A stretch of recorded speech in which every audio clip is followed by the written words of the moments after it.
every Solstheim buddy! Well, this is an exciting episode for me because it's the first episode in my gigantic Skyrim walkthrough where I've added Skyrim Special Edition. And it took me about a day to reconfigure my character, whose name is Glorn Skullcracken, but after a bunch of configuration, about 20 or 30 crashes, I finally got everything to work. It's not particularly easy to convert a vanilla Skyrim character to the special edition version, but it is possible. It just takes a lot of reworking to do. Then I also really got my graphics on and improved the draw distances and everything. I had a little bit of a head start. I practiced the Skyrim Special Edition on my live streams on YouTube, so I already know what's going on. But for this particular series, I was able to greatly improve the graphics even beyond what I can do in the streams. So you're in for a real treat. Alright, so anyway, this is Glorn Skullcracken. I'm going to whip out some candlelight and mage light so you can see his face a little better. And by the way, I have a mod now where Candlelight and Mage Light cast their own shadows. So that's a really cool effect, I think. Yes, Jazargo is my companion. I am a dark elf. I think I'm fairly high level 45. This is my original character that I've had from day one when Skyrim first came out. So this is my the character that I've spent the most time on. Now, like I said, this is kind of just a graphic showcase. This episode is just to get comfortable and familiar with the new Skyrim Special Edition that we've just added to this walkthrough. So that's why it's a short episode, only 10 minutes or so. There's not going to be any action or anything. No more magic. Yeah, and then Jazargo doesn't like it when I add Mage Light to him, so maybe let's not do that anymore. Alright, let's check out another place. Let's go up to the northeast section of the map. Take a look at what the graphics look like up there. And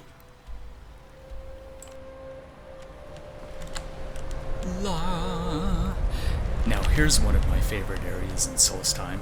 It's the northeastern section of the map, and it's right at sunset.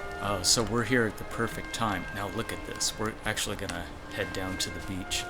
Look at this. This is one of the areas where I feel transported into the game. I have an immersion moment here often. I don't have it right now, but it looks so gorgeous. I've actually been transported into the game before, and with Special Edition, it looks even that much more beautiful. I mean, look at this. Look at this. Jesus, good grief! How can you not just stand here for a moment with your jaw dropped to the ground or dropped into the snow?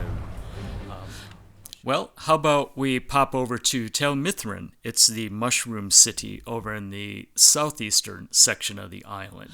And I think I'm going to wait until nightfall and try to get the auroras out so you can see those too. And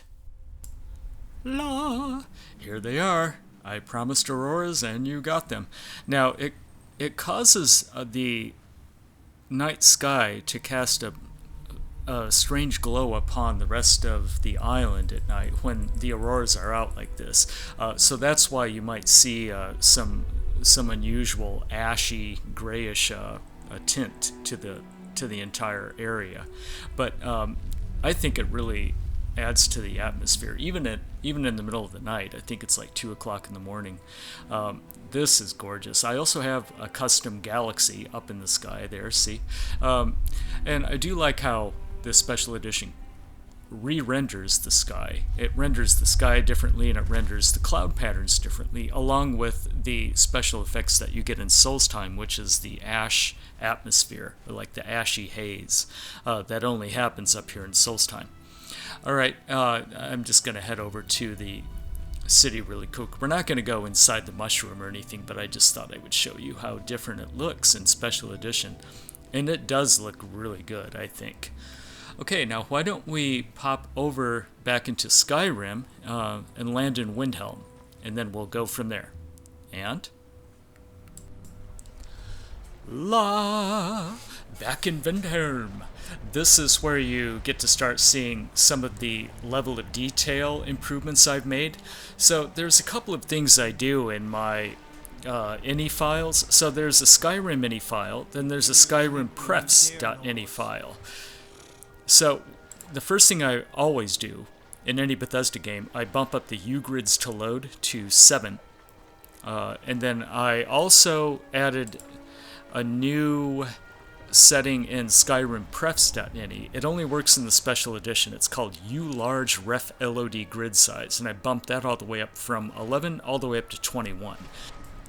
So the result is a much greater draw distance, and you're going to see this in just a second. So all we did is we just went up the hill to Raldbethar. It's just up the hill from Brynholm. You can see a lot of ruins in the distance now that you couldn't normally see otherwise. And then even way off here, you can see all kinds of things way up at the top of the mountain. And a second we'll look over down upon Eastmarch, and you'll even see that Eastmarch, which notoriously renders very badly, is also going to render very nicely now. Now watch this. For the first time ever, Eastmarch renders properly. You know, it still looks somewhat barren, but it's still it's a vast improvement over what we used to see. It used to be just like pea soup. Alright, so, and there's Windhelm down there, and that even looks better too. You don't see everything, but the draw distance is just so vastly improved by those two settings that I think you need those to complete the experience in Special Edition. Okay, now let's go over to Castle Volkihar. That sounds like fun, huh? Very creepy. We are out in the ocean, yes, in the northern ice fields, and that's where Castle Volkihar is. I love this atmosphere up here. I mean, this is very immersive right now. It feels like you're almost here. Not quite, but almost. Here's Castle Volkihar. Now watch what happens as you approach Castle Volkihar in Special Edition. Look at this. I mean, it is just such an improvement over the... And then it feels like you're in Transylvania, actually. Wow. Can't wait to play this with my other character. I kind of wish I could play this DLC all over again with Glorn. Okay, now why don't we head over to one of my favorite dwarven ruins in the Reach. It's called Bowling. Well, I told you there wasn't going to be any action in this episode, but I guess, well, here's the action right here. Let's get out one of my favorite weapons called Das Stedrak Arschhammer. Boot. Toten. One hit. It's always a one chop for the saber cats. Alright, so anyway, here is the Reach. Beautifully rendered in the Special Edition. I think the Special Edition handles this particular area really well because of the flora and the fauna. You notice the volumetric lighting along with the God rays together. And it's actually not just God rays, it's also atmospheric rays. Those all work together to enhance the look of each individual area. And there's also ground fog, also known as radiation fog. And I don't know if you can see it. Well, actually, yeah, there's the atmospheric rays right there.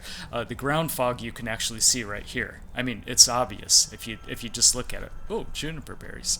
There it is right there. It's the radiation fog. That really, really is cool. Something that simply wasn't there in the vanilla version. And I'm going to walk up to the hill here, then you can see the draw distances again. Let me show you. And I think there's another dwarven ruin over this way, actually. I can't remember everything in the Reach. Oh, there's an orc stronghold. And then there it is. There's the dwarven ruin right there. I don't even know what that is. I'll have to take a look on my map again. Remember, there's a lot of things that Glorn hasn't discovered yet, so that's why I know there's going to be actually 300 videos in this walkthrough yet, so it's going to be a total of 600 videos probably. Alright, why don't we... Wow, that's amazing, isn't it? Why don't we take a look at our quest log. That must have been what I was working on at the moment. Here's some miscellaneous stuff. We had just finished the Black Book Untold Legends in the last episode, episode 301, and I think that completed all of the Black Books. I don't quite remember how many there are. I think there are 5 or 6. You see that we finished a black book just previous to that. That was Hidden Twilight. Yes, we have finished a lot of the ancient technology. In fact, I think we finished ancient technology completely. There's another black book right there. Yeah, I'll have to look through here and figure out how many books we have read and what we haven't. I think actually there were maybe 1 or 2 that Glorn hasn't read yet, so that's exciting. I wanted to take a break from Apocrypha because it gets monotonous after a while, but there's the Forbidden Legend quest. There's all sorts of things we can do. Glorn was working on the Daedric quests. I don't know if you can actually see any of them here, but let's see. Oh, there's a Florentius Banius quest. That's part of the Dawnguard DLC. That's part of the Dragonborn. Let's see, the Man Who Cried Wolf. I don't know what that is. Well, we'll have to take a look at that later on. The Briarheart Necropsy. Oh, that's another Dragonborn quest. So, I don't know. We'll figure out what to do next time. This is really just to get you comfortable with, switching the entire walkthrough to Special Edition. Let me show you a couple of my weapons. So that was the Das Daedric Arshama. I also have the Dwarven Zopbardsson. This is the Enhanced Dwarven Crossbow. And this is the last reward that you get when you finish the entire Ancient Technology questline by Serene Gerard, which again is a add-on. It's part of the Dawnguard DLC pack. It's one of my favorite weapons. It's my big ranged weapon, the Dwarven Zopbardsson.